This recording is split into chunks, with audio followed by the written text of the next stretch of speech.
अस्सलामुअलैकुम। अभी वैसे मैंने जो है ना आज डेट देख लेते हैं। आज हमारी डेट है 5/12/2022। अभी तकरीबन 3-4 सिग्नल दिए हैं। ये रैंडमली सिग्नल दिया था डाइवर्जेंस की बेस पे। डाइवर्जेंस किस तरह है कि ये जो है ना ये डाइवर्जेंस बनी हुई है, ठीक है। इसको जो है ना उस पर भी जाके देख लेते हैं, अपने पैटर्न पे भी जाके देख लेते हैं। तो ये हमारी बेरिश डाइवर्जेंस है, लाइक दिस वन। ऊपर से जो है ना ये चार्ट ऊपर को है और आर ऐसे ही नीचे को है, ठीक है। तो इस बेस पे जो है ना हमने सिग्नल दिया था एक, अपने जितने भी स्टूडेंट्स हैं जो सीख रहे हैं उनको। तो हम भी देख लेते हैं। वैसे इसको मैंने पिक किया था, अटेंड किया था इस सिग्नल को।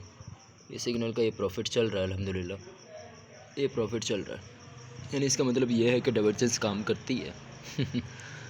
तो ये अल्हम्दुलिल्लाह प्रॉफिट चल रहा है। बाकी सिग्नल्स वगैरह दिए मैं उसके भी जो है ना कुछ देर तक वीडियोस वगैरह बनाते हैं, देखते हैं क्या हिसाब हिसाब वाक़यात हैं, क्या चल रहा है। मिलते हैं फिर इंशाल्लाह।